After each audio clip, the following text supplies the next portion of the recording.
Hello, welcome to the third episode of The Wrestle Report. My name is Stephen Fairbairn. I'm here as always with my co-host, Mr. Wayne Madden. Hello. We're going to have a few guests on today, talk a few stories, talk about the world of wrestling, a couple of stories that are happening in the world right now. Try to go over a few things. Right, just before we continue, I'd like to introduce our sponsor, which is Valves and Vibes Motors and Campers.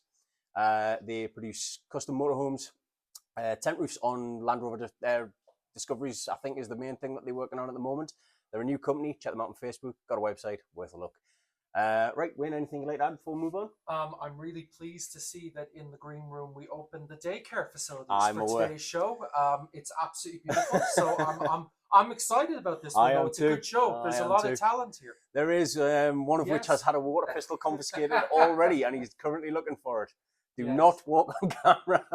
They're looking. I think they're either looking for the water pistol or looking for the talent. They shouldn't. They should look in the mirror. Mirrors. They should look in the mirror. Exactly. But right, first and foremost, introduce our first guest. He is the Rapid Action Wrestling Heavyweight Champion, blacklisted Matty Mayhem. Matty, welcome to the show. Whoa! Yeah. Yes. Let's go. Back for his second stint on the show. Yes, thanking you for having us back again. Yeah, thanks for coming. This is really uncomfortable having everyone just look at you, isn't it though? Isn't it? Yeah. I mean, you've been on before, and I've never really made a mistake at the beginning of today, and I can't imagine why. This is uncomfortable, this, boys. Yes. They only look at you because of adoration. They'll be coming out soon. That must be from you. That's what it is. Must be. Yeah. Well. So tell me a bit about.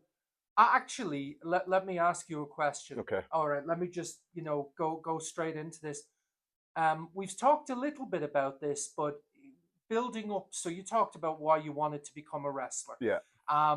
But building up to that first match, I suppose you remember your wrestling debut. I do. But can you talk me through it, sort of the feelings and how it came about, and was it planned? Was it a complete accident? Were you training and then it became a match, or can you talk about it legally? Really? Yeah, I can. It's just what I can remember. That's the thing. So I remember the match. It was a 8-man tag match in Wrighton. Was it Wrighton? Go on, help us out. He's looking out. I'm looking for help. It was in Wrighton, so it was me. It wasn't Crazy Tommy. It was me, Metalhead, Schoolboy Stenner.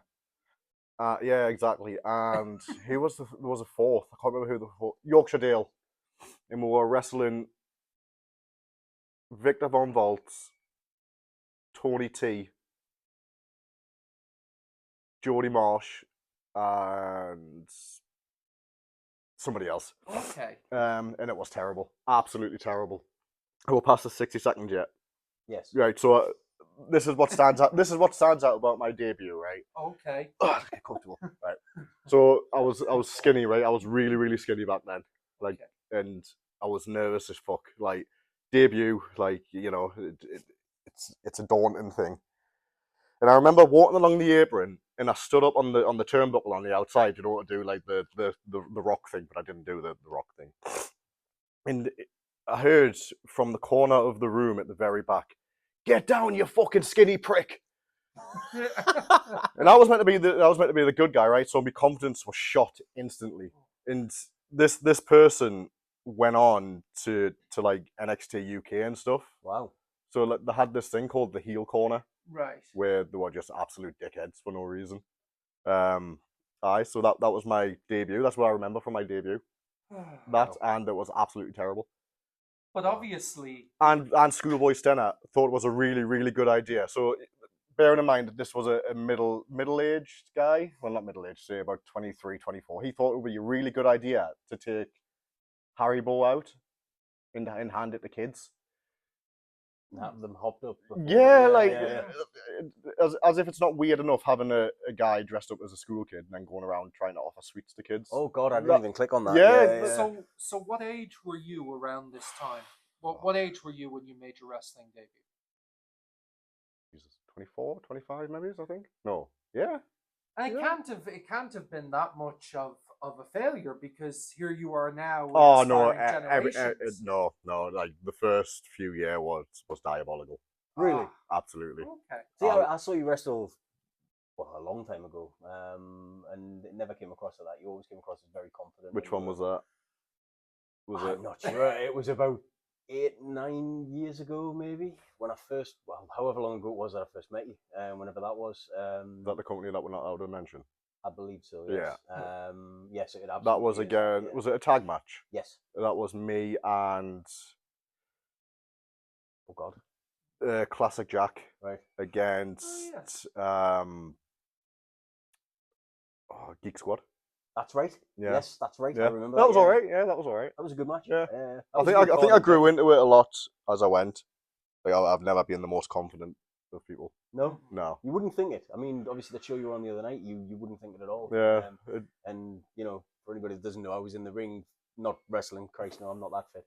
But I was a lot closer than perhaps, you know, most fans would get. And it was one of those things where you wouldn't have known it. Yeah, I think it's a character thing. Like once it's really, really cliche. But Right. once I get into the Matty Mayhem character, then Yeah. it's You find a lot of guys are like that. yes, 100%. Like total introverts for a lot of the, not total, but like, you know, a lot more introverted than a Yeah, lot of the term. 100%. And then Yeah. to get out in front of people. Yeah.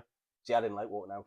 Yeah, no. It was the one thing. It's awkward. It it's is horrible. awkward. Yeah. I don't know if have you watched the video. I haven't. I believe Ryan recorded it, and I do not look at a single person. Yeah. Except him. Yeah, it is. Ironically, I walk past and go like that. Yeah. I'm like, thank you, and then I fluff my original intro. Yeah. So you know, I know it's not. It's a learning curve. But... It is. It's hard. It's like even still now, if I'm wrestling in front of like a crowd less than 10, like I don't know what to do.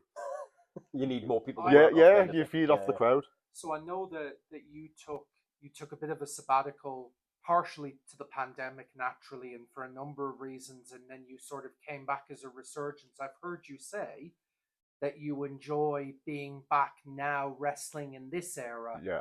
Far better than in the past. So was that what was that like for you? Sort of finding yourself, or what was that about? Really? What the break? No. Just the fact that you're back now and that you sort of are maybe more comfortable or enjoying wrestling. I think I'm just enjoying it more. I think I think I touched upon it last time. I broke it up in the first run and second run. Yes. Towards the end of the first run, me and Ryan were wrestling like 2 or 3 times every weekend, and it just got so tiring. Did it become to the point where we've got a little phrase that me and Wayne work off? If it's not fun, we don't do it, kind of thing. You know? Did it get to the point where it felt more like work than yeah, not, you know I guess so. Yeah, like yeah. It some shows felt like a chore. See, that should never be the case. No, it shouldn't. This is the thing I've always said. If ever, I mean, you know, I don't want to jinx it at the beginning, but if, you know, this is a relatively new show. But I always said that if I didn't want to do it anymore, I just wouldn't. Yeah. You know what I mean? It's once you stop having fun, it's pointless doing it. Well, that's it. So I went away, and then I've had fun since I've came back. Good. Yeah, good. I just find it amazing from meeting you from way back when to now. It's like, obviously, I'll be honest with you. You know, the one thing I do remember from meeting you then, you were very quiet. Yeah. Because I was expecting, you know, this brash. Oh yeah, that's not me. No, it's not. I'm quiet. As I've mentioned, we did that little daft interview skit. Yeah. Where the one injury I've ever had in my life, because not because of you, because Yeah. I fell wrong. Yeah. And it was one of those things where I remember coming out and thinking he was a lot quieter than I was expecting. You know. Like that's why me and Ryan work so well together, because he's the loud and outgoing one, and I'm just the quiet and reserved one. Every team has that, though. I think. Yeah, I think so. Yeah. You know, I mean, if you go back like to the Hart Foundation, you know, Jim Neidhart, who was very brash, very loud, and then Bret Hart, who was a bit more subdued. You know what I mean? Yeah. So he's your anvil. You know. Yeah, essentially. Yeah. That's a compliment, by the way, off camera. It is a compliment. Do you remember the first tag titles that you won together with Ryan? Do you remember sort of that night?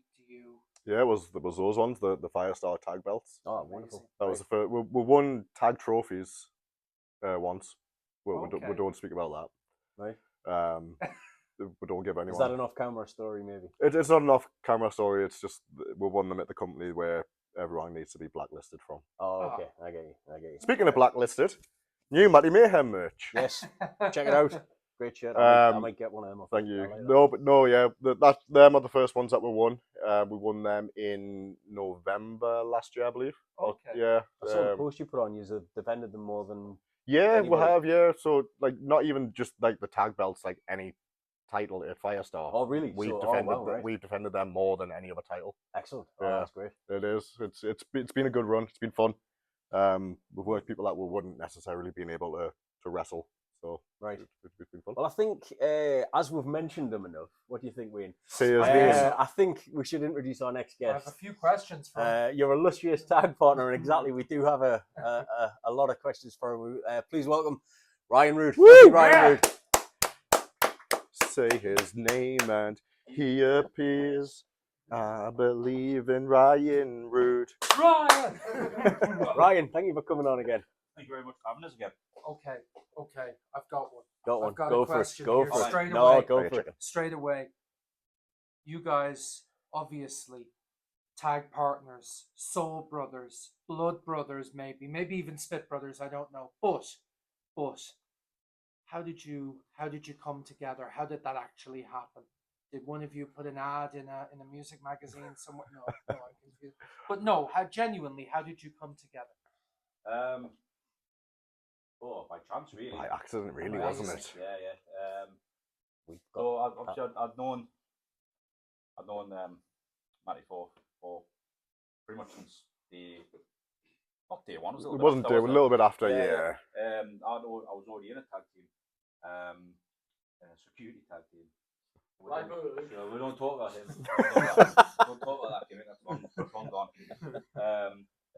Yeah. So the guy I was tagging with originally was good friends with Matty at the time, and that's kind of how we met.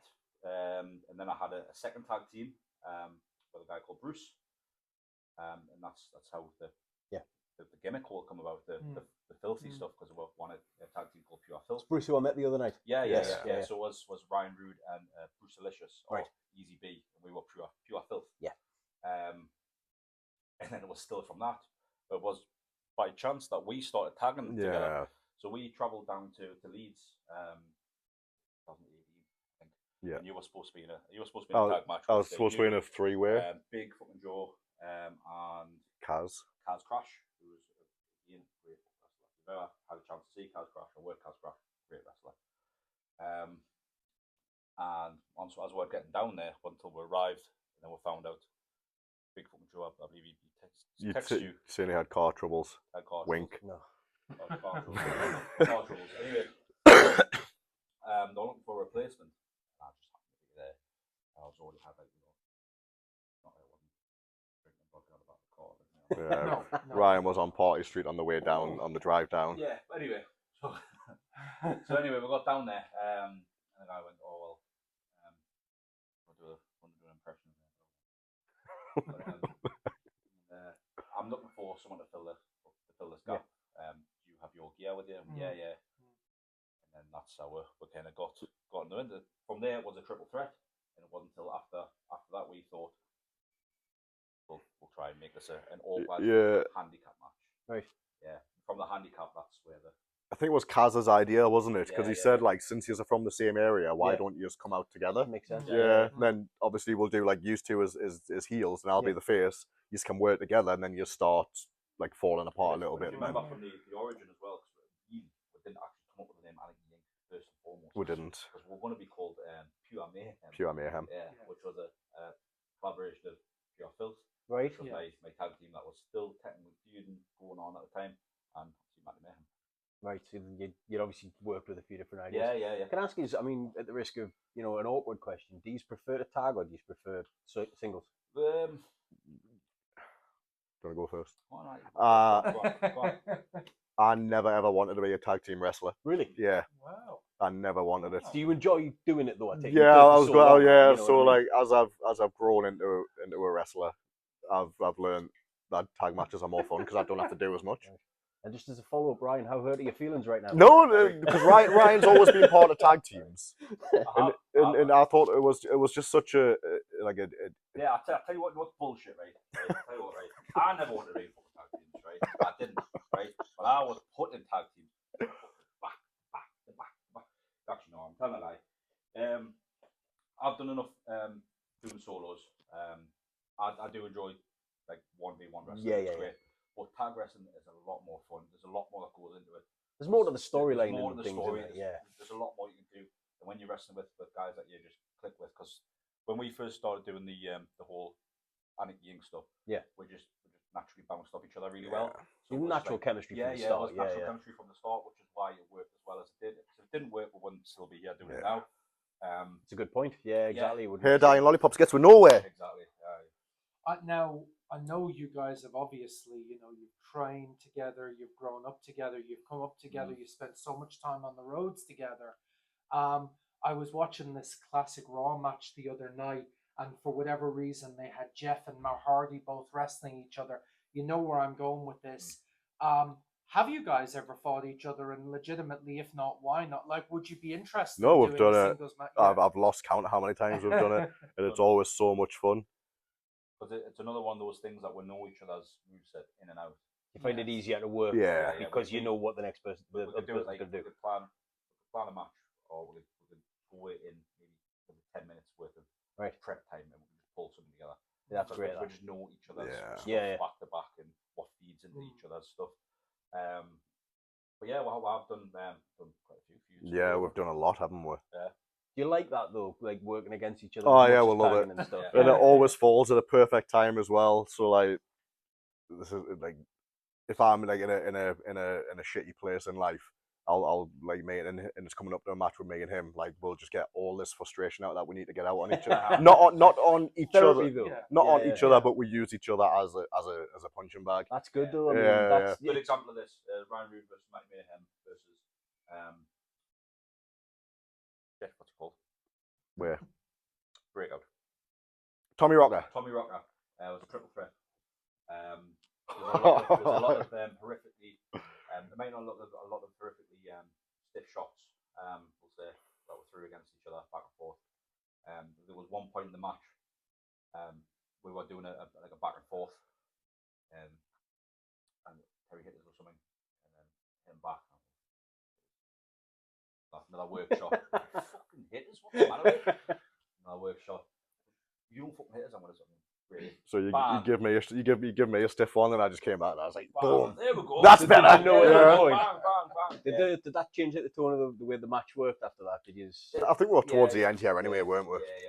But no, we've always been like that. So like I said, we said on the last show as well.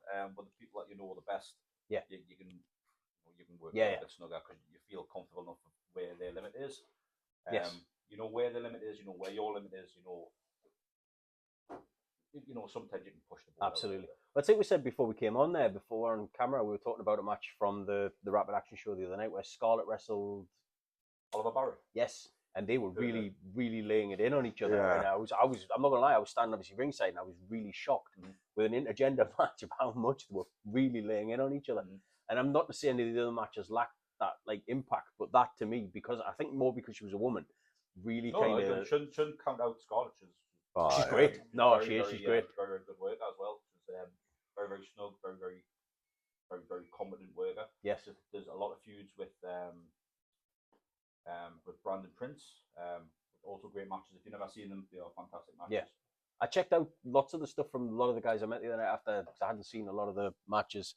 And it was a case of I needed to see a bit more to know what was going on going forward, But no, she is not, discounting the fact that she's a woman by any shape of the imagination. She's incredible. I was really shocked. Yes, she's very good, very, very good. Really, really shocked. And that, not to say that I don't think women can work. It was just in an intergender match, you think they would take it easy on each other a little bit more. You know what I mean? Oh yeah. And they just didn't. I was standing there. I was genuinely shocked, but in a great way because it was a great match. If you didn't hit that. But that's what she said. I was told her after. Then she said exactly that. They work it like it's a fight, and I love that. You know what I mean? I think that was great. But no, just quickly as well. This is a little teasing thing. We'll probably edit this bit out. When I bring the other guys on, because of that, I don't know the sensitivity of that mic. Can you hand it, if you scooch down, will you hand it to whoever takes your spot there? No. It's yours now. Yeah. No, yeah, of course. It's just a trial and error. I plan on getting more. I'll edit this bit out, don't worry. Yeah. It's just keep it in. Trial and error. So right, Wayne, moving on. Do we bring out the next guy or do we? No. Well, I'd like to know, Ryan, in terms of technical proficiency, what is, in your opinion, the most technically difficult match you've ever wrestled? Oh, I like it. And why? Oh, one of my favourites of all time was Classic Jack. because he works the old British style, or he did work the old British style when he was still active. And his whole repertoire of moves was old Marty Jones style. Right. Yeah. Like William Regal type. Yeah, Yeah, it was his whole thing. There's old style Brit wrestling is a bit of a dying art. Yeah, very much. Because it's a very niche. Yes. Very niche style of wrestling. Not a lot of people want to say No. Kids aren't wrestling. I'm going to upset a lot of people there. Kids don't want to see a lot of chain wrestling. They don't. It's not what they're there for. It's not flamboyant It's in the not. sense. We're Yeah. to show a while back classic British wrestling, and it was aimed and geared towards the old classic Brit style. Right.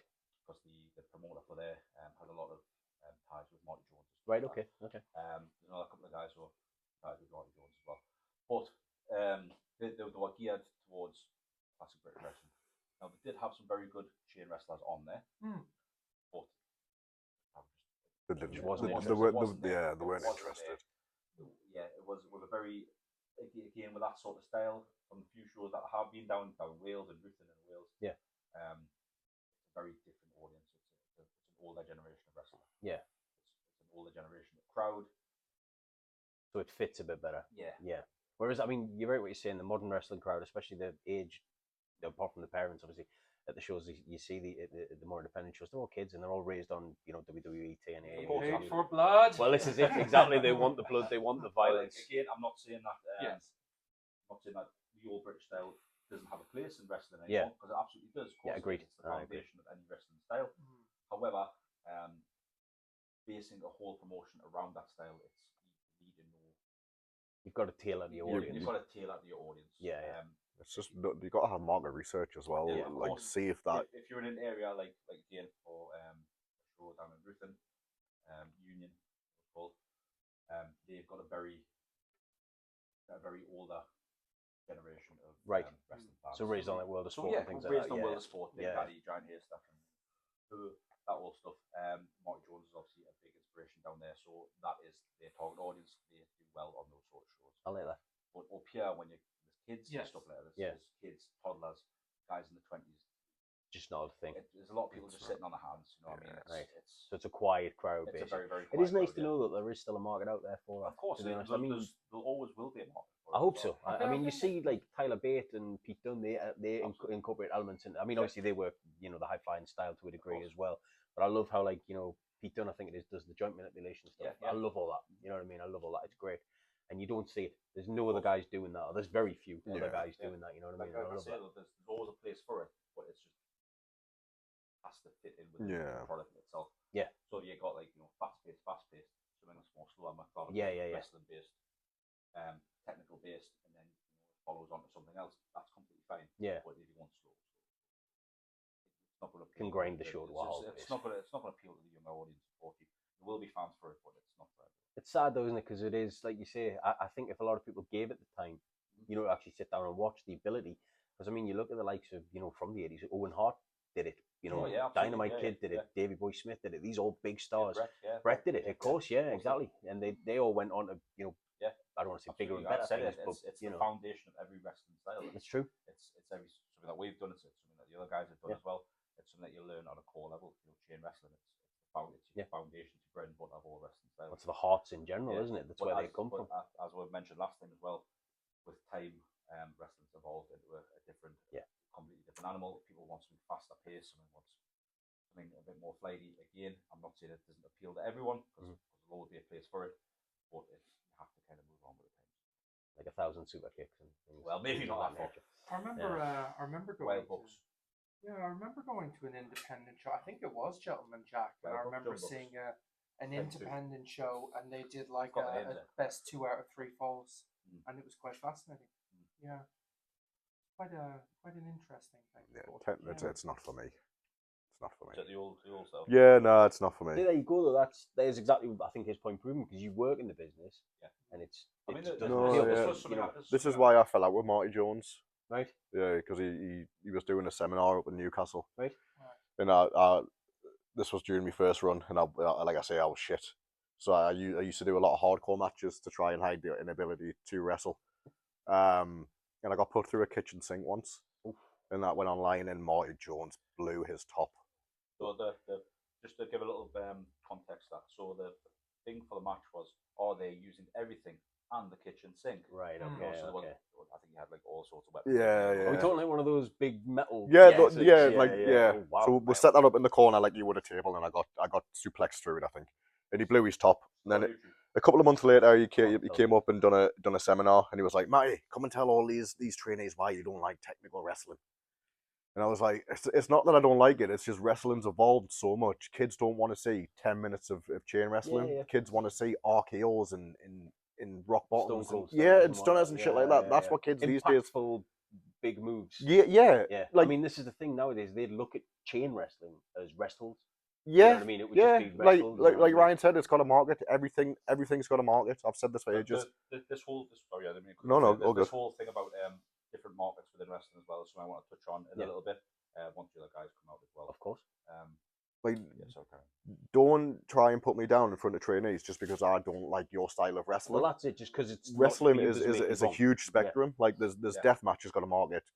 Obviously, American wrestling's got a market. Everything's got a market. Just because one person doesn't agree with you, don't try and put their opinions down. You just nailed it there, right? Truthfully, can't stand deathmatch wrestling. Yeah, cannot watch it. I admire anybody who has the guts, the balls to get up there and get hit with the crap that they've done. And obviously Ryan has talked about getting hit with light tubes and things like that. I couldn't imagine, the madness that those. I mean, anybody who's watched the David Arquette documentary will know how incredibly out of hand that can get so fast. And have you ever watched the Nick Gage Dark Side of the Ring? Oh yeah. Where he basically died because he nicked an artery, And I'm not taking anything away from what he's done and what the other people have done. People we hope to have on here have done those matches, and I will have them on smiling happy. But at the same time, I can't sit down and watch that type of match. That's the thing that you've just said, like that. It's not for you. Yeah. But if you look, it shows that are doing it. They're packing out venues. So there is a massive crowd. Yeah, there's GCW. CZW. CZW. You've got Rise and you've got what was one of Scotland. Bleeding Gums was one of Scotland. Yeah, like I say, everything's got a market. It's just shit on people that didn't like your opinion. Well, that's it. If you don't like it, then just don't like it. Yeah, that's quietly. It, yeah. Just don't like it quietly. It's within wrestling. There's a lot of tribalism. Oh God, yeah. This is something I wanted to kind of touch on as well. Because obviously there's guys who do the classic British style, what they call real wrestling, and then you've got guys who deathmatch, which guys that do real wrestling will call lazy. Yeah. They can't wrestle, so they use weapons. That's that sort of stuff. I hate that. And then they'll both shit on people who do, we'll do comedy wrestling. No place for comedy wrestling, blah, blah, blah. Comedy wrestling's great. But there's a market for absolutely everything. But the thing that people need to forget, instead of doing this tribalism and getting everything, one certain type of show for one sort of thing, it's a melting pot. Absolutely. Because then everyone gets a little taste of something different. Everyone goes home happy. That's what it should be. That's the way wrestling should be. I said this last time. Shared good practice. Class.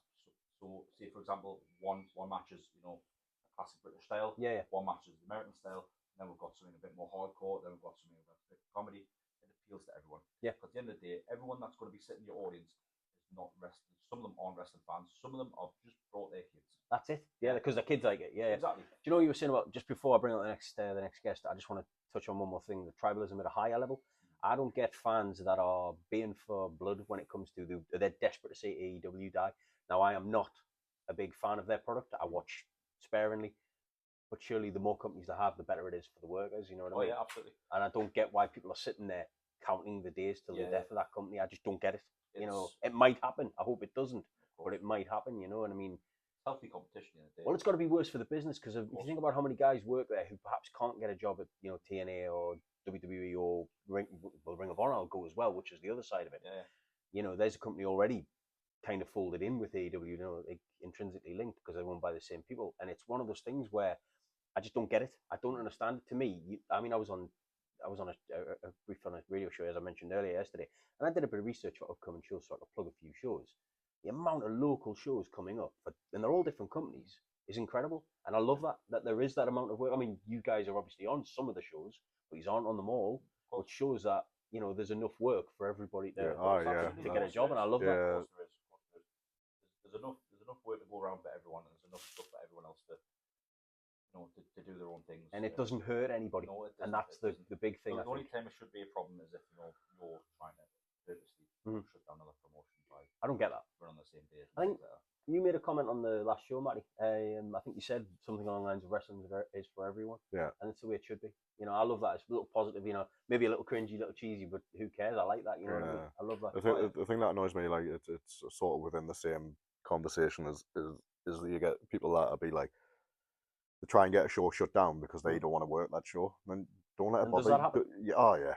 Don't let it bother you then. Like, if you do not want to work that show, why would you spend the time or effort trying to get it shut down? Like, just let somebody else work it. Like, it's like people put so much effort into it. I just don't get it. Yeah. I don't get that at all.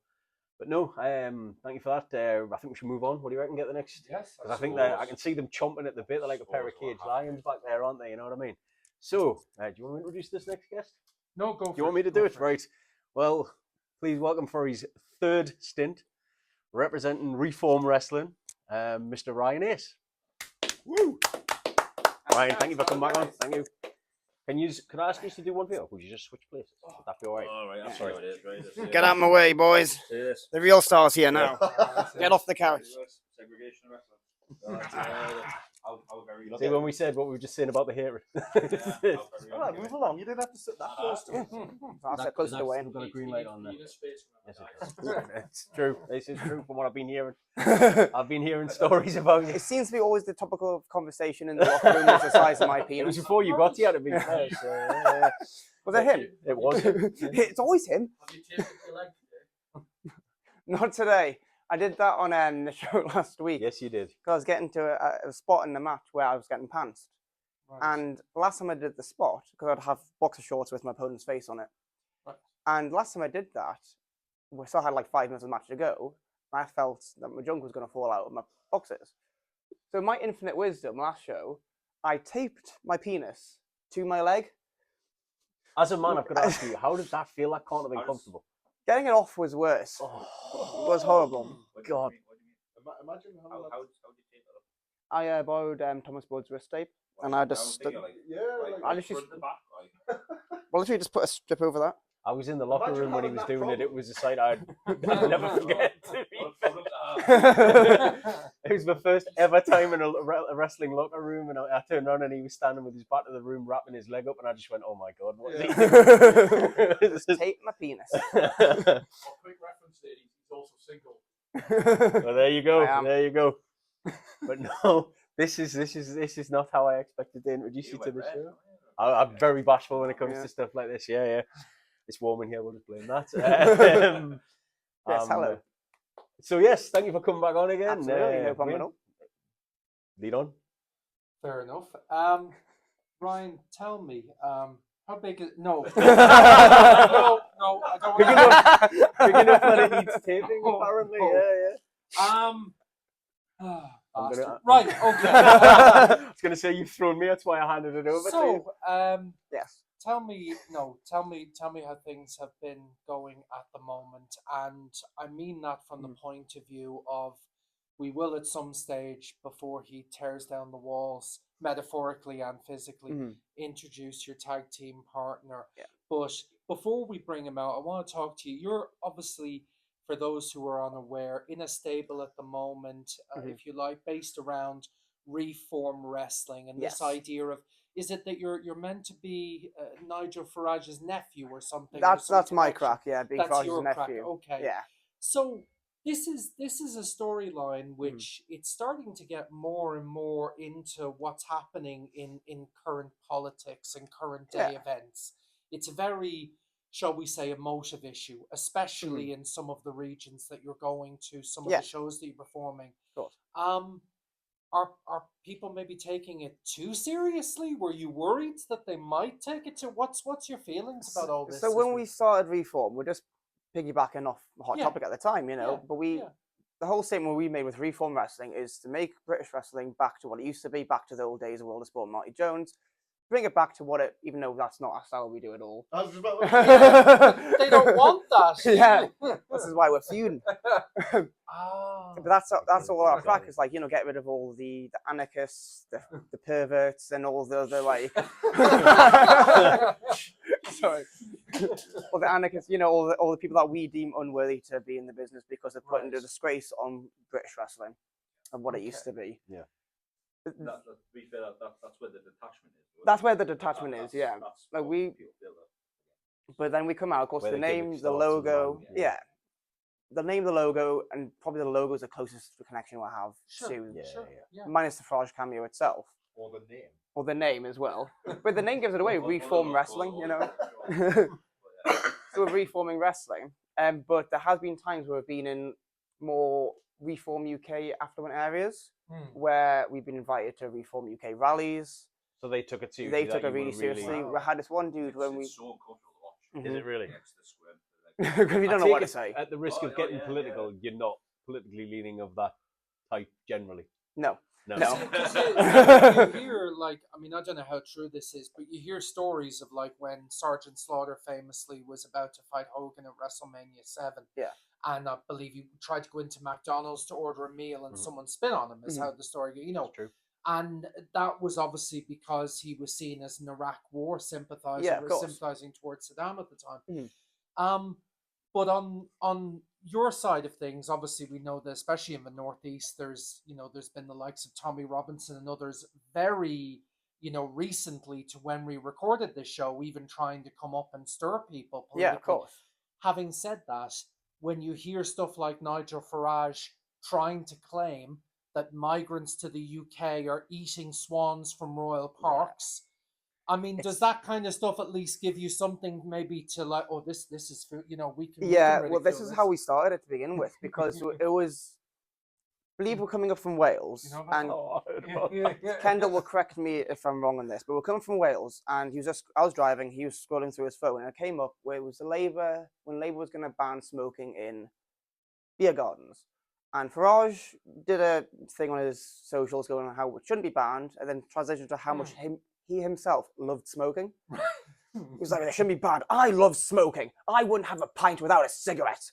And we're looking at this guy and goes, this guy's absolutely insane. If that's This his is fucking whole nuts. argument that he enjoys the smoke, That's that's his entire. So we thought this could be that's a gimmick. unhinged, that. Yeah, It's a great gimmick. absolutely. Honestly, Like, do you know though?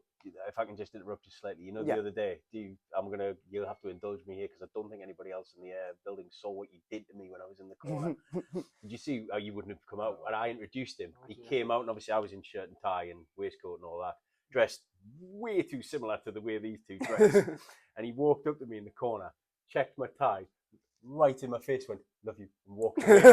Nobody else saw it. I had to stand there and just go, "Fucker," you know what I mean? And he just walked away as if it was nothing. And I was standing there thinking, "You bastard," you know. Yeah. I was like, that's been my thing of recently, just fixing people's suits and stuff. Even though they don't need to be fixed, I just pull you a little bit well, more. it was and just the stuff. way I wasn't expecting it, you know what I mean? Because it was like we'd spoken beforehand what you wanted me to say, and then you came over and I was like, "He's gonna fucking do something." I knew you were gonna do it, and you walked over and I was just like, "No, I got to." So now that we're here, do you want to tell him or maybe reciprocate the feelings, or did you get a chance to? Go tell him I love him. Well, yeah. I told him later on. I was like, "Yeah, we'll say okay." I said it to you later. The camera's in here though. I love you. There you go. Even though, do you know? That is lovely. No, do you know though, they caused me the biggest headache all night. The two of them. When we bring Kendoll out, I'll go over it. But in terms of introductions, the two of them caused me the biggest headache all night because they just kept changing things and not telling me. So I missed my cue for my entrance, and because me and him were too busy dicking about backstage. Yep. Him being Kendoll off camera in the green room. Yes. So we decided, because you just had a match, I'd come out with Kendoll, and Stevie didn't know I was coming out with Kendoll, so you had to then call that introduction on the fly. Yeah. And then I told Steve that Kendoll was coming out with me, And then didn't. and then he didn't. Nope. So then we decided we'd wheel Kendoll out on a chair, like an office chair, to come through the fire exit. So I come out, miss my cue. Steve, I'm coming to the ring. I come to the ringside by nobody. But I'd gone into the spiel without looking because I seen the door open. You walked out, thinking he's a step behind you. And then the door closed. I went, "Oh no!" Messing with you was the favourite part of the evening. That was a Oh lot of God, fun. you seem to enjoy it immensely. I did. I enjoyed it more than my match. No, it was honestly, it was like, I think it was the fact that you all knew how nervous I was as Yeah. well. I mean, I spoke to you, Ryan, for ages before the match, and it was just like I was a mess. Yeah. And then when I got in the ring, did you hear my first intro? I did, mentioned it. yeah. Yeah, I made a right pig's arse of it. You know, it's your first time though. Like everyone's first time. Like Matty told before. Which first time are we talking about here? I don't know. Yeah. Everyone's nervous first time. First time you taped. But the thing you is, t- like, uh, as Matt, as Matty just said with his debut, like no one's debut is good. no, Like I know mine was abysmal.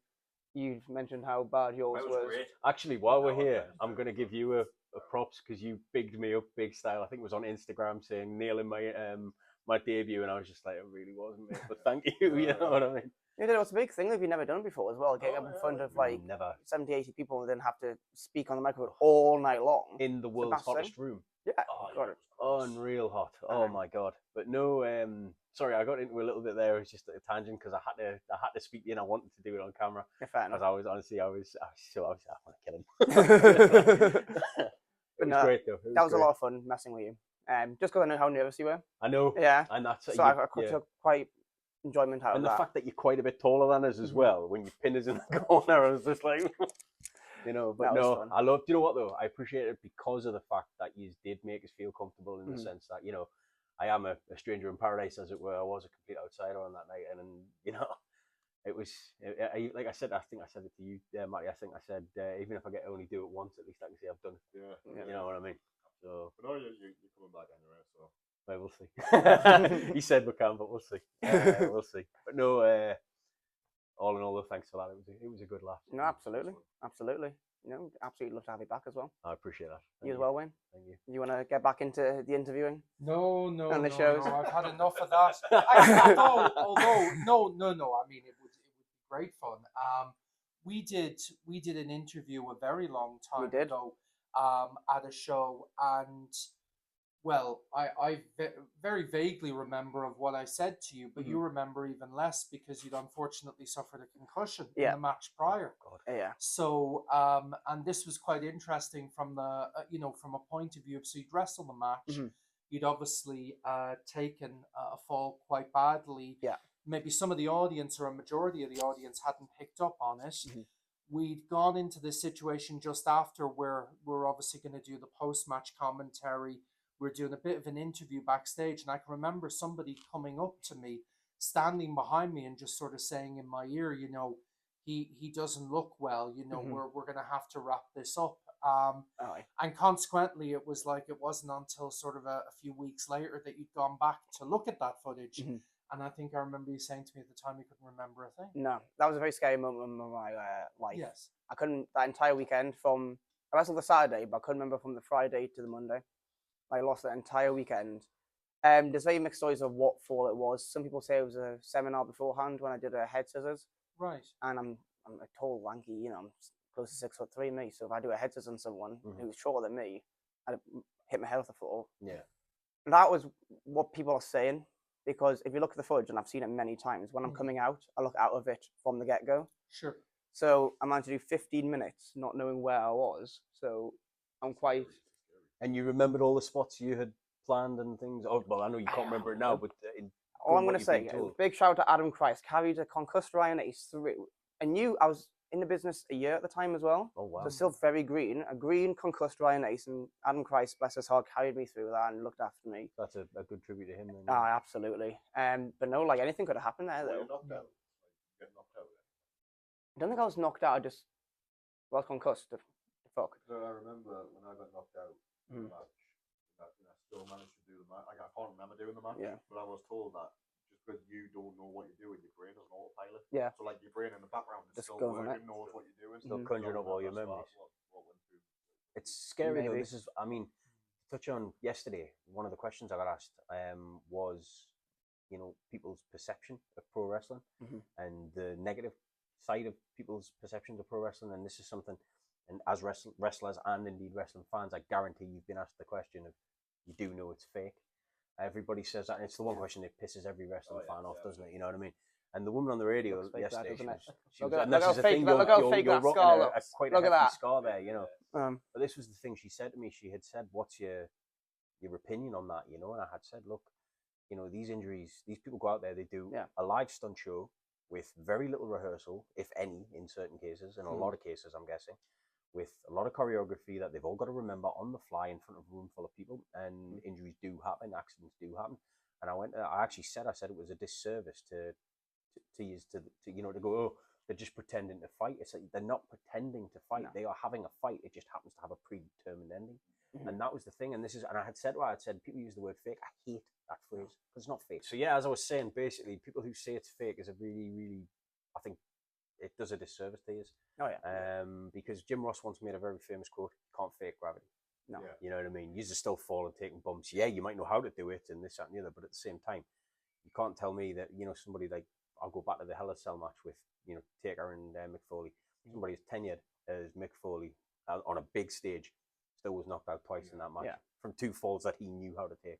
The second one, admittedly, was a little bit more of an accident than the first one, but at the same time, he still took a hell of a couple of bumps to the point he barely remembers it, I think, that weekend. You know what I mean? I think some people don't realize, understand. Like all 4 of us, we've all got some sort of pain on us right now. I mean, Well, that's it. From your shoulder, my hip. The annoying thing is as well, you'll get parents that bring the kids to shows. Yeah. And the parents are like, "Oh, it's fake, it's fake, it's fake." Kids go home and do it. No, but we're in the ring, like literally risking our health and our life, hitting your kids while you're sitting there, like having a cheap pint. Exactly. And they come in there and insult you. Yeah. I don't come to your job and insult you. I'm going to start doing it though. Exactly. I will. It's part of his character. Right. Last but not least, I think we should move on because I'm very conscious of time, his time. So if you wouldn't mind, I'm going to introduce Fresh from Hogwarts. The other half of Reform Wrestling, the Prime Minister of Wrestling, Kendoll. Thank you for coming on. I don't have the wall. Don't worry, boys. It's nice of you to actually use a picture of me. Well, that's why I thought we had to get you on eventually. We've had you on the screen for 3 weeks, so, you know. That's it. It's nice of you to Thank take you your for time doing out that, from the mate. Defense Much Against the Dark appreciated. Arts to come here today. Thank you. Hello. Take a seat. Guys, you all right? Thank you for Gentlemen. coming on. We've been trying for 3 weeks to get you on. Yeah, mate. You know, running the Department of Wrestling is a full-time job. Time-consuming job. I love it. So what does that entail then? Come on then. Stuff I can't legally say because I might get blacklisted. I like it. There we go. Talk about blacklisted merch available. Oh, look at that. Keeping it kayfabe as well. I love it. No, yeah, busy guy. Family life. No, I understand. Real life. No, I understand. Wrestling life. Believe me having a dig there was pure comedy. Teaching defense against the dark arts. Of course, yes, there is I that. know I got this scar to Because you were the boy who lived. in my effort in the new HBO series to become the adult Harry Potter. Right. Yeah. It's my efforts. Is that? I like it. No, it's actually deathmatch wrestling. No, I know you Oh, know. yeah, I'm a big fan. No, but I mean, going back to that, I mean, obviously, Because we're lazy. We've touched on like many subjects in regards to safety and, you know, wrestlers' injuries and stuff. If you don't mind, I just want to. This was one little thing I did have prepared because I really didn't prepare much today because I wanted to do interview segments, which I think. You're not coming back. No, but I wanted to do more of an interview style show this time, which is why we brought you out separately the way we want to do. Just change things up, see what works, you know. But I mean, obviously, I know we've all three spoken before, and obviously with yourself, Kendoll, we don't really watch a lot of the current product. I know I've watched bits and pieces. Yeah. Did you see the injury that Jade Cargill suffered on SmackDown? I seen a on Friday? picture. That was My big ash. God. I've never seen anything like that in a wrestling Yeah, match. that is a Mine wasn't that bad, but Right. we went to a pub after the show Right. and cleaned it up. About to go in, I just feel a hand come across me, and it's a bouncer who's like, "Can't come in here with that hole in your head, mate." Went to the next bar, let us in. I was like, "Can I have a plaster for my head, please?" Yeah, no bother. Like patched us I love that though. It says, I think that says more about the caliber of the pub, where one's like, you can't It come in was because you in, look like it you've was been in fighting. Middlesbrough. Yeah. I'm hoping one day to have potentially viewers and listeners out there in Middlesbrough, so I won't say a word. I'm sure it was a nice place. But no, I mean, this is exactly it though. You're all packing injuries and scars from, you know, various ailments that have happened in the ring. And I mean, you see somebody like Jade Cargill. I mean, That's my fault, by the way. I know. Yeah. I know that actually. We spoke about Hashtag that. Yeah. But I mean, it split her eyebrow. Oh It yeah. actually It's split nasty her gash. eyebrow. Any like an inch down, just blind. That's it, isn't it? Mhm. It's that close. Now, people have you seen? I follow a lot of things on X on Twitter, and they've kicked off obviously saying blaming Nia Jax and this, that, and the other. Now, Nia Jax has an unfortunate reputation of injuring a lot of people to the point that I believe she has the nickname Niability, which is I like is that. creative, but at the same time, it's quite cruel. But she has hurt a lot of people, and she's a Mhm. big, With- big with- lass. You know what I mean? With the Jade Cargill one, like I saw it and then everyone blamed it on Nia Jax. I'm like, oh well, yeah, fair enough because she's got the reputation. But having watched it, She took her own bump. she got thrown into the ring steps. Just didn't get her hands up in time. I think she basically Headbutt the misjudged corner. it. Yeah, because Headbutt the when corner. she pushes her, she lunges in a way where it looks quicker than it should be. Mm. Mhm. Now, I don't know enough like yourselves to gauge that, but I'm guessing that was probably the case. And when she stood up, I mean, it was instant. It was everywhere. Yeah, it it was looked pissing massive. out of her So head. there was a segment that was shown after I think it was like a crowd camera or something like that. Right. And there's someone just standing, quite a towel over. I saw that. Yeah, I There did was see someone that. walking around just like quickly waiting. It was everywhere. Oh, it was. So It was everywhere. was bad, mate. And then she's obviously posted pictures on her own Instagram or It's going to be a Twitter or badass whatever, you know. scar. It's going to be Oh, yeah. cruel, yeah.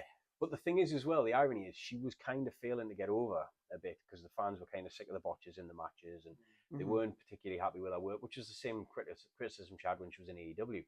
This will get her over because she looks like an absolute beast to finish that match Oh yeah. with that hole, Well, it literal hole in her face. Happened with You know what I Becky, mean? didn't it? It did I'm when- not when- saying Becky was never over, but when she was it her nose that she popped around. Who hit her?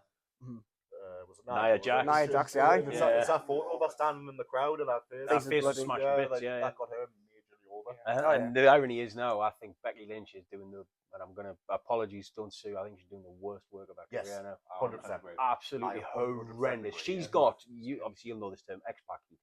Go away heat. Yeah. She's on the TV now, I want her gone. I don't want to see her on screen. Yeah. And I she's think making me dislike I Seth think Rollins. that's the like the thing with WWE is they've got like such a vast roster. Yeah.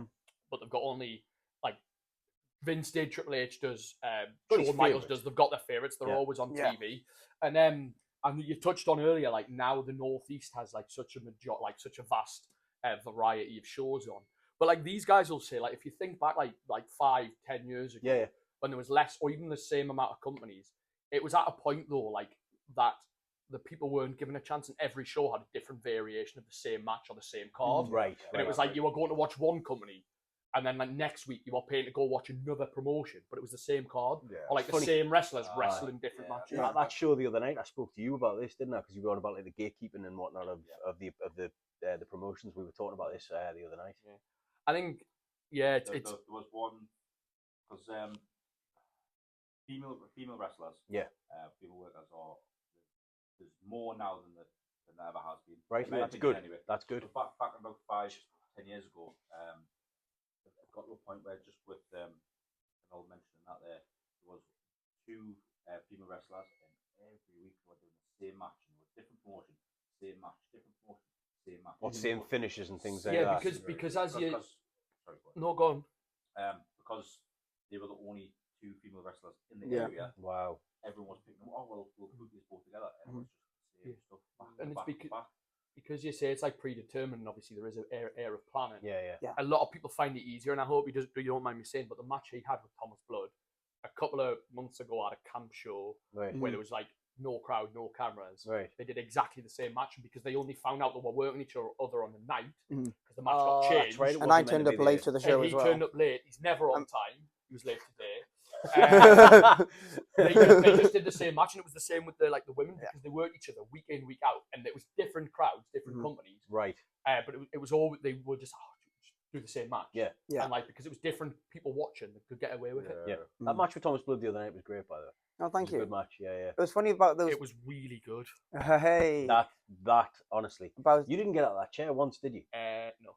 I didn't think so. For context, that Yes. wheelie chair, I just sat in it the whole match, just wheeled around. They did a great spot where he pushed him in the chair with his feet up, like a bowling pin Yeah. type thing, a bowling ball type thing. It was great. I wanted to take that chair home, I know you did. but it was a bit more. The things with those boxer shorts as well. I bought them initially for a rib, so Oh, they were yours. they're mine. Yeah. He had boxer shorts with his opponent's face Yes, on. yeah. So when I wrestled Thomas Blood in Pegswood, I think it was about March time. It was just after Valentine's Day because the Valentine's Day sale had gone through. Right. The personalized boxer shorts, we've got like these templates. If you want someone's face on them, we'll do it like for $5.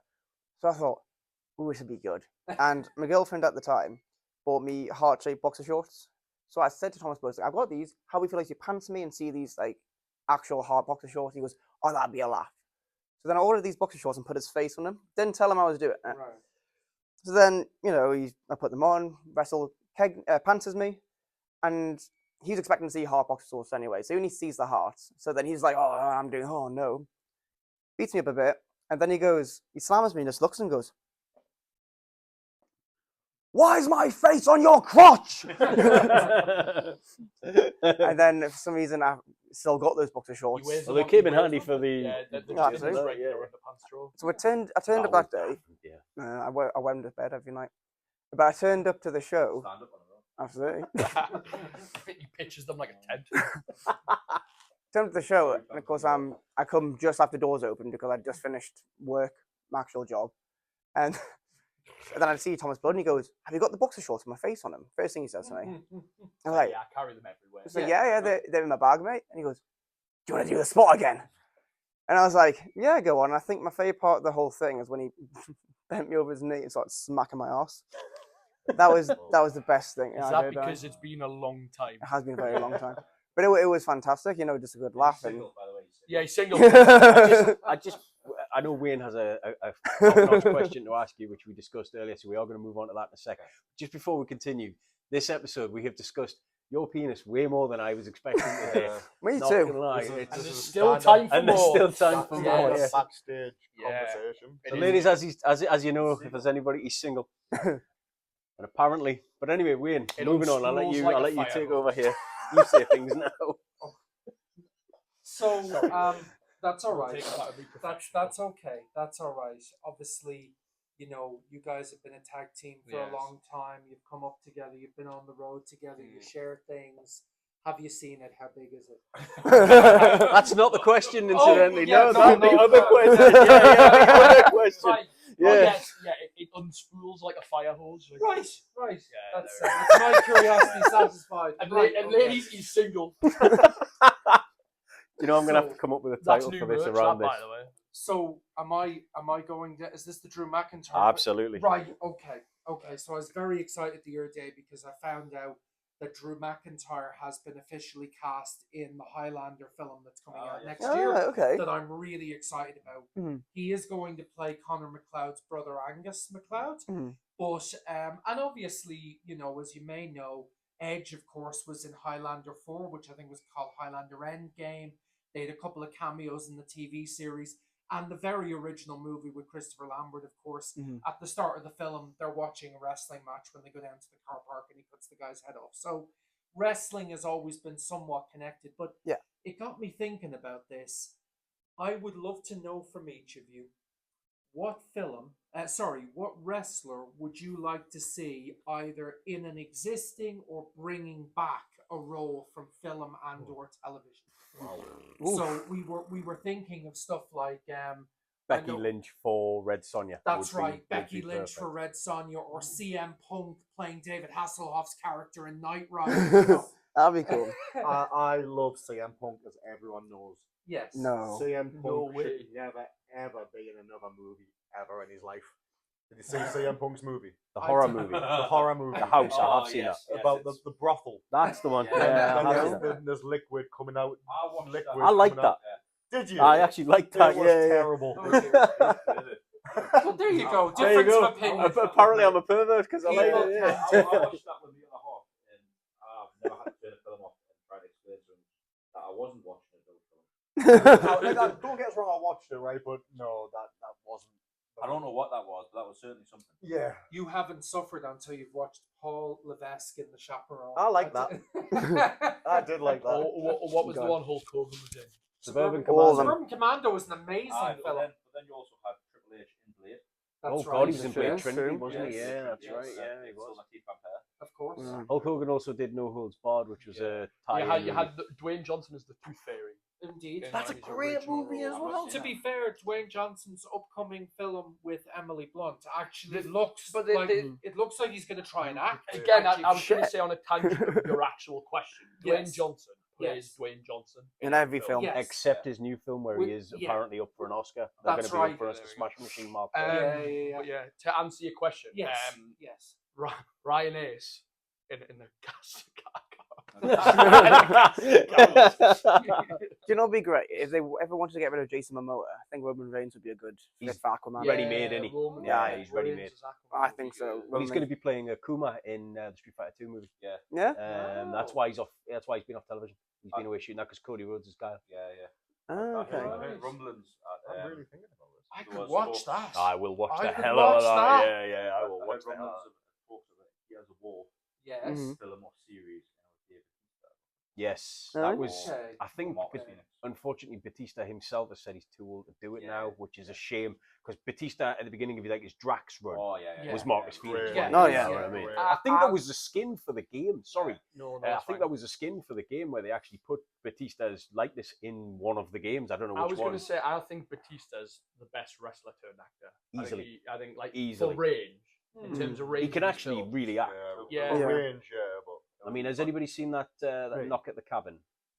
No. The M. Night Shyamalan I don't one? really watch films, I'll be honest. Not a great film, The Miz. great performance. The Miz in Yeah. what the Marine. Yeah, great actor. Christmas holidays. He's been playing a wrestler long Yeah, enough. yeah. Yeah.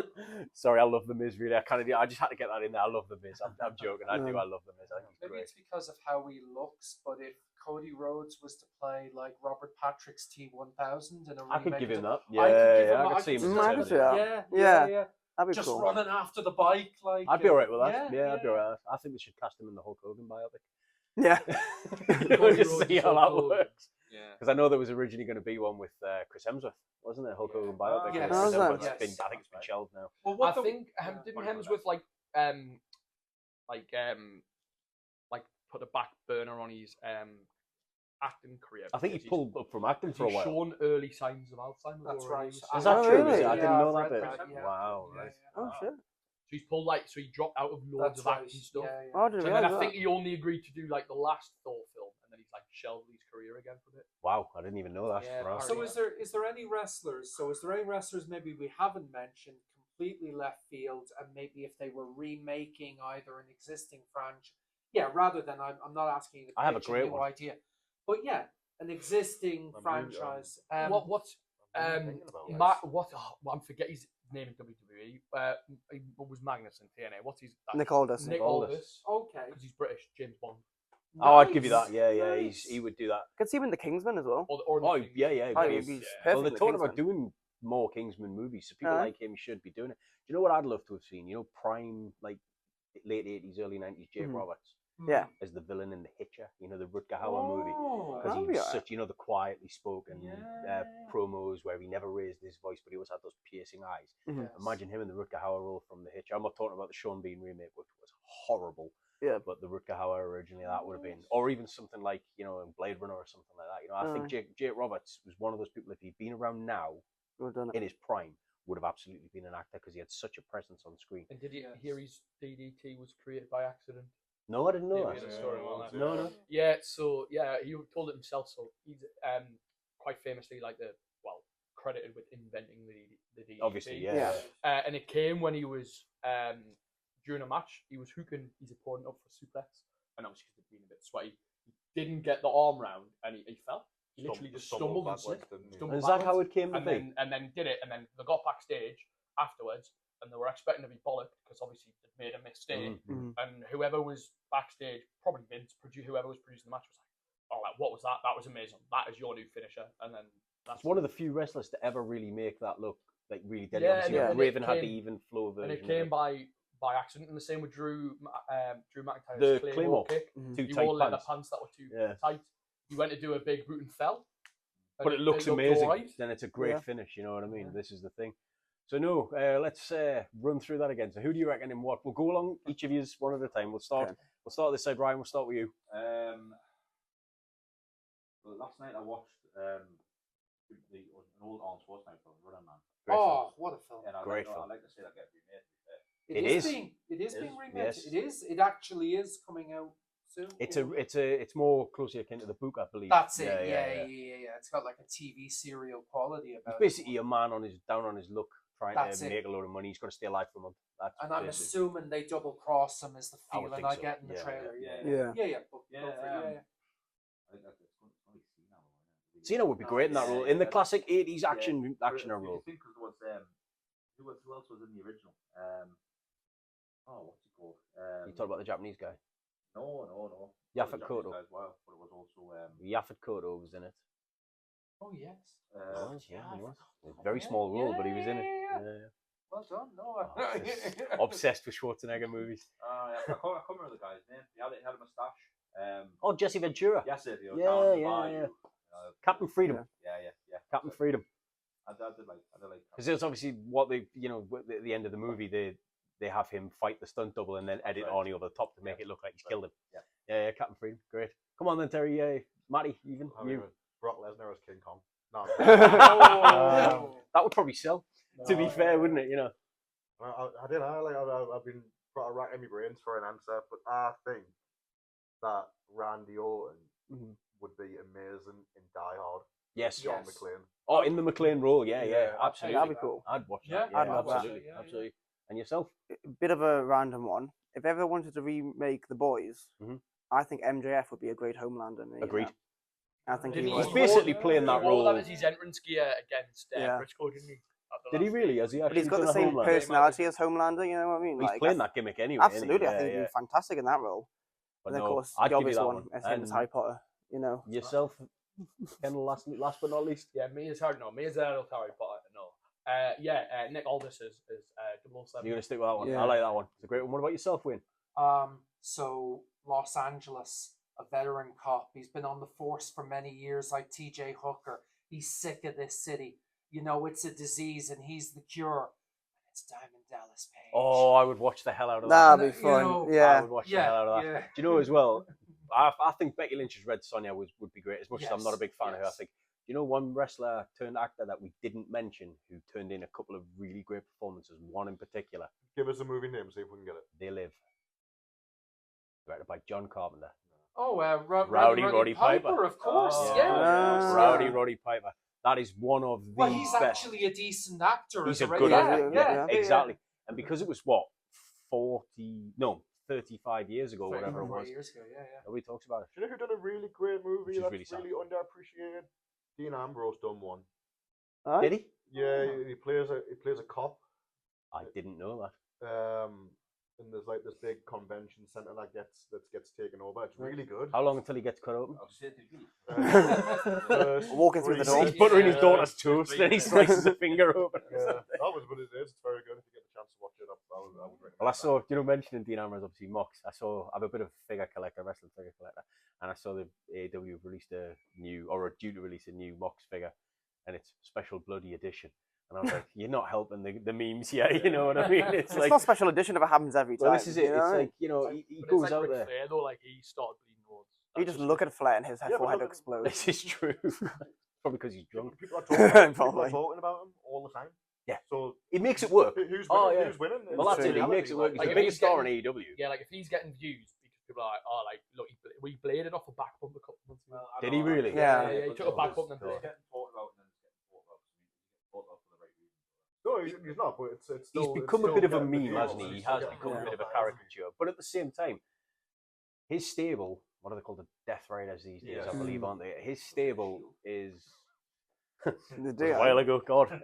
His stable is so over with that crowd, because the AEW crowd are the ECW crowd, they're that level of, Yeah. fanatical towards that product. And I mean, there'll be the odd crossover where they will watch WWE or TNA or whatever. Or, they'll be into their indie stuff and whatnot as well. But they're so fanatical to that crowd, to that product. It doesn't matter what he does. He could literally come out and, pour ketchup over his head and go on bleeding. They'd go, wow, it's the bloodiest thing they've ever seen. Yeah, yeah. Because they love it so much. And this goes back to what you were saying earlier. It doesn't matter. They enjoy it. What harm? Yeah. You know what I mean? I mean, he is a bit of a meme, and I did make jokes personally about it, but at the same time, that's what they enjoy and that's what they want to do, then let them do it. I think the thing is with wrestling shows, and Ryan touched on it earlier, is like especially with the Brit style, if it's like we've done like a union and every match is like 5 3-minute rounds, Yeah. like every single match, and it's all good to that crowd, and it's all well and good, but like you just need variety. See, Like I'd every go match, to a if show there's like like a that. couple, but like if you're watching like 2 hours of shows where it's like 5 3-minute rounds, Yeah. first 2 falls, Yeah.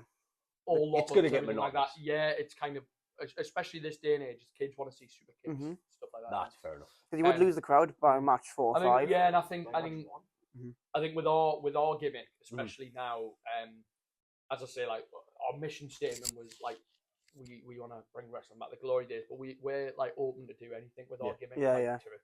Under the illusion of reform, we're gonna like make this better. Yeah. Yeah. Do you know the funny thing with your gimmick? Just quickly, because I'm conscious of the time, we are going to wrap things Keep up. away from those swans. though, With don't your, you? well, that's it. absolutely. You don't want to be eating no swans, but with your gimmick, right? I expected genuinely to be like, and then no respect, I expect to hate it. Mhm. Honestly, it's one of my favorite. It's just so Yeah. funny. Everyone did. We've said that. It's- We're massive fans of it. It's great, isn't it? Because it shouldn't work. It's like right to censor. Exactly. Mhm. Well, I Yeah, watch. that's Have you great. got? I mean, have you watched Stevie Richards' podcast? Yeah. It's great. It's Yeah. one of the best podcasts I out think there. It really is. I think with our gimmick, especially as I say, as Ryan touched on it, it came to be because like I kind of half came up with it in a long car journey on the way back from Wales, and like for a few weeks we were like suggesting it to other people, going, "Oh, good for this." Yeah. And Then you think you just people go going, run with it yourself. yeah, and we were already in a tag team. Like, we're called the Pandas. It was all right. It wasn't really working. Probably No. wouldn't have been still tagging if we stayed like that. No. And then because we're both like, we do keep up to date in like current affairs. Like, Mhm. Yeah, we yeah. are quite politically inclined. Mhm. And we thought, oh, you know what, like we'll do it. And as you said, like we use stuff from real life Mhm. and adapt it for wrestling. Yeah. And stuff like that. So like we got a Nigel Farage cameo, Mhm. and people are like, oh, like you're associating with Nigel Farage. I'm like, watch the cameo. He never once mentioned anything other than he thought we were doing a good job reforming wrestling. Yeah. That's it. Like, and Exactly then we what did you asked and for. we did like a AI we did Trump it, as and well. we did an AI Trump. Like, oh, you're Mhm. using Trump. Yeah, because it gets views. Yeah. All Trump said is these guys are doing a really good job reforming wrestling in the UK. Yeah. I'd love them to come That's to the thing, America though, 'cause eventually. It's controversial, close to the knuckle gimmick. Yep. So you have to remain that controversial and be close to the knuckle. Yeah. Otherwise, your momentum will just drop. And I think Well, that's it. Controversy and I sells think tickets. because we're politically inclined, we know how far to take it before Mm. thinking, oh, actually, because There's certain elements. yeah, like certain things you can't do. off camera, we've gone. Oh, imagine if we said this. Like, we'd Nope. never No- say it. No. Ryan and I have spoken. Yeah, about we'd little never bits, say haven't like we, some of the we- stuff That's it, some yeah. of the stuff we like thought about like between us and like between me and him. We're like, oh, imagine, like I'll be hilarious, but then we're like, We actually couldn't. no, like would legit I like. think we actually spoke about that the other night. We were Yeah. talking about stuff when you were getting started the Um, other night. We were saying And then that. it, Yeah. and then it feeds in because we're just like off the back of a feud with these guys at Yeah. Firestar, Mhm. where it was like it fed in well. Although you should never wrestle against your friends. Yes. Despite what them two said at the No, you beginning should of the never show. wrestle against your friends. No, so it all. To be fair, it was a quarter of Firestar's existence we feuded for the 2 years we feuded. Wow, for 6 right, months. okay. Yeah. Favorite storyline. And I've it ever been a part of came- in wrestling. A lot of fun. It grew naturally off the back of him getting injured. Right. So we were meant to have I think at the time we were meant to have a schedule to have 3 matches. That would have been the end. Right. Then he got injured. I got Then- injured in the December. And They're then all from there. Then we And got a then it message from him going, "Oh, run with the boys," you know. and then it just Go, evolved. so we did. Evolved, and then I And think they ran with these are really good with certain promos again against us. Yeah. Yeah. They're like anti-establishment almost, Mhm. and we made use of well, I would take this political right. Not every promo has to be video promo. Yeah. No, that's fine. So we Yeah. did a thing where it Release. looked like it was an official letterheader threatening to sue, to do voiceovers over the top of it and stuff. different stuff like that. Yeah, so you sent it was like a legal letter that you sent to Rob to post, wasn't it? Yeah, it was. we, Yeah. we left it a few days, and I sent him a picture. So we got like a crumpled bit of paper and like coffee stained and had anarchy printed on the top. And we wrote a response to Oh, so sorry, I misunderstood. You actually sent them a letter. No, so Not- like not kayfabe, physically. Oh, right. it was like Not physically. we made it look like it was like an official government letter. Right, government like right. legal letter. We Like, sent it to promotion. So at the theirs time. was like prim and proper and like Yeah. you know. I nice love that. and I love lovely, and that. Ours was Wrote on a grungy piece of and paper. horrible. and- Scrunched up on it. So the whole thing that was doing was a mirror effect. So it was Mhm. the Right. establishment and the I get it. Right. Yeah. So Okay. was the yin and yang. Well, the feud The between perfect two. way, and obviously Yeah, your yeah. presentation, you just play off each other as well. I think That's great. it works because again, all jokes aside, you shouldn't wrestle your friends, guys.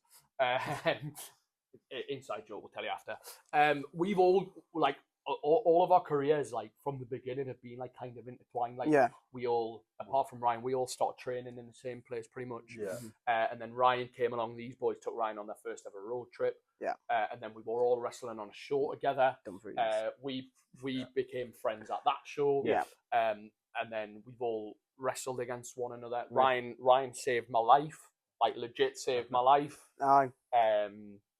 Yeah, I went to do a dive over the top rope. Right. My knee pad caught the top rope, stole Christ. momentum, and just went head first towards the And he floor. caught you. Yeah, saved my life. Wow, well We'll done, clip mate. it. No, I don't know whether you can. I'll send you the video if you want to try. But you know what's mad? Please though? send me it, though. Yeah. What's really mad as well, you say all our careers be intertwined. Then it's mad that we're still doing first. Like me and you, only last month, 2 months ago. 2 months ago, had our first ever singles match against each other. In all this time. In 8 years of wow. me being in the business, it's the first ever time we've done tag, we've done battle royals, But we've done multi-mans, isn't never that one crazy? on one. Do you know?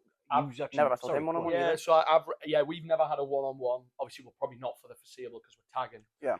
But if he's ever do a breakup, Yeah, Then I you're mean, liable, yeah. I was in a weird place but before we started doing the Pandas, Go into it was it, called the what- Pandas, our last tag team, by the way. Yeah.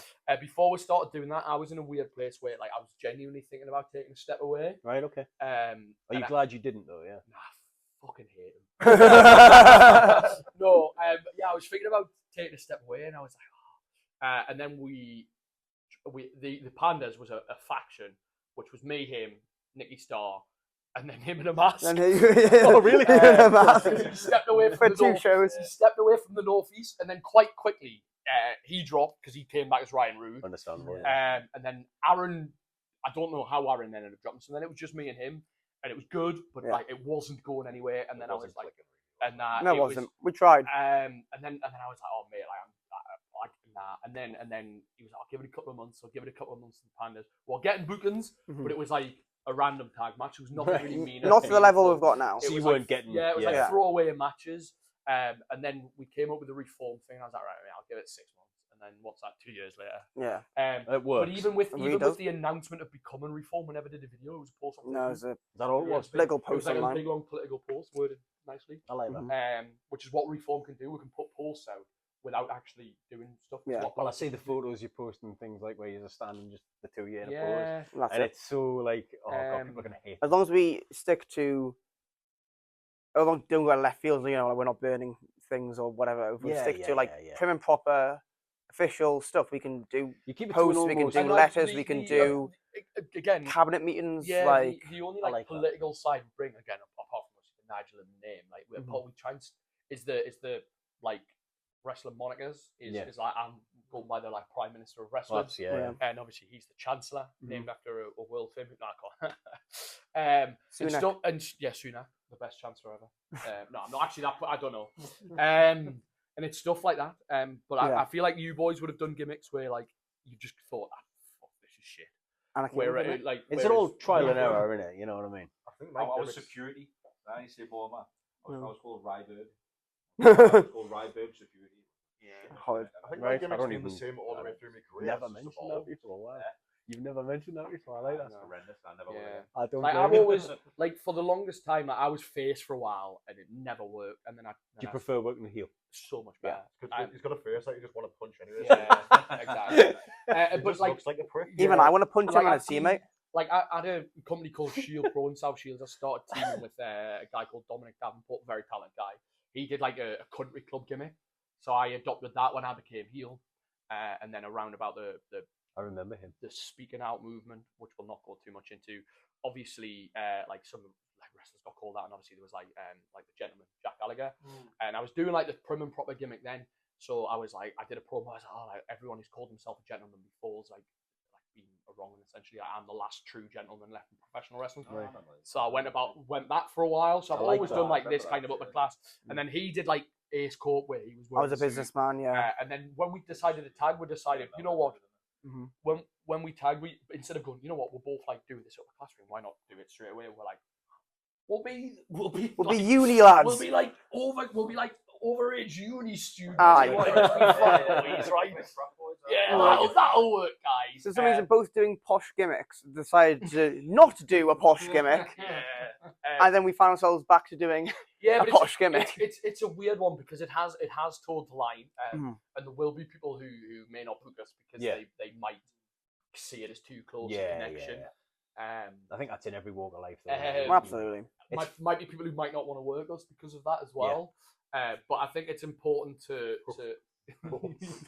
Yeah. it's I know that. important. Yeah, It's yeah, yeah. important to like again get the message across that like it stops at the name. Yeah. Like, we'll use political figures. Yeah. But if you listen to what they're saying, Mhm. if we get a video or cameo or whatever, Yeah. that they're only ever mentioning like they think we're doing a good How job. well we're doing and stuff like they're that. Not, they're you not know? with, like, The worker's only as good as his gimmick. Gimmick's only as good as his worker. Mm. So when it comes down to stuff like that, we'll talk well about with the reform stuff. Or the crowd won't get it. Yeah. What's not to get? Yeah, it's easy to pick up.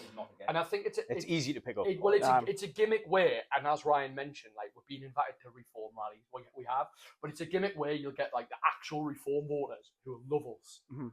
and maybe boo us because they see us as taking the piss out of them. Yeah. But then you'll get the people, Which we are. but You absolutely and you'll are, get or they'll just love us and invite us to stuff. And you'll get like the casual wrestling fans who can just see it's over the top and eccentric, Yeah. and just appreciate us as bad Which is what guys. it should be. Yeah. Because like in the tradition, like regardless of the gimmick or not, like a lot of the places we wrestle are like traditional working men's club, like working class places. Mhm. So as soon as they see two blokes in suits coming out, going, "I'm better than you," Yeah. dickheads, like straight away. Points do a you know random what I mean? person saying, I'm going to cut your benefits, money, and disability Yeah, allowance yeah. and stuff Well, like you that. called them all. Or steal So some he stole prosthetic leg. a prosthetic leg before. So there's a dude, wrestling guy called Cavero in Blythe, and his mate came to the show, and he goes, "My mate wants to get involved, to do something." I was like, "Oh, is he working?" He goes, "No, he's a war veteran. He got both his legs blown off in Oh my Afghanistan." God. And he goes, "Do you want to steal his leg?" Jesus Christ. And I was like, "I don't know." And then he came backstage, literally 2 prosthetic legs from like knees downwards, Oh, so he's wow. proper. And then I go to him, he goes, "I heard you want me to steal your leg." He goes, "Please don't make my day if you stole my leg." So I went in typical me fashion. All right, so come to the point, taking his leg off. But I thought, me being me, can't just do that. So I grab him and I throw him on the floor as well. He pushes it. I tip him off. Tips it, nip with man with the legs. So grab it.